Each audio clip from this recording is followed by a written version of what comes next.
এত মজা লাগতেছে আমার শাক তুলতে। তো অনেক অনেক শাক নিলাম। এটা হলো পালং শাক আর এটা হলো মূলার শাক।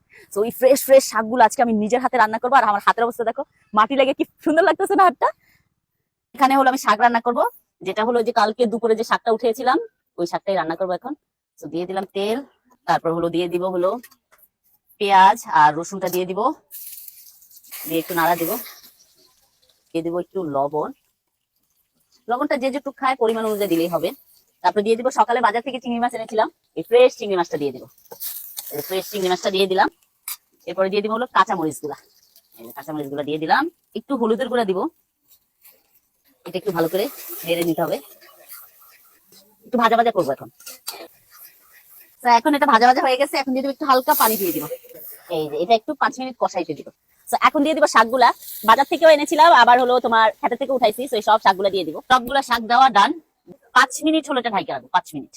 মিনিট হয়ে গেছে, এখন আমি এটা ঢাকনাটা উঠে ফেললাম। এই দেখো, এটার মধ্যে কিন্তু আমি আর ঢাকনা দিব না, নাহলে শাকের সবুজ কালারটা নষ্ট হয়ে যাবে। 5 মিনিট এটাকে রান্না করলাম, করার পরে হলো আমি একটু ফ্রেশ ধইনা পাতা দিয়ে দিব। কালকে স্মেলটা এত সুন্দর আসতেছিল ধইনা পাতা, সবাই বলবেন যে শাকে ধইনা পাতা খায়, শাকে ধইনা পাতা আমি খাই, কারণ হলো একটু স্মেলটা ভালো আসে। তো এই দেখো সুন্দর শাকটা হয়ে গেছে। ধইনা পাতা দেওয়ার সাথে সাথেই কিন্তু নামিয়ে ফেলতে হবে, নাহলে স্মেলটা চলে যাবে। তো এই যে আমি এখনই নামিয়ে ফেলবো শাকটা। এই দেখো ফ্রেশ ফ্রেশ রান্নার সবুজ কালারটা যে কি সুন্দর লাগতেছে।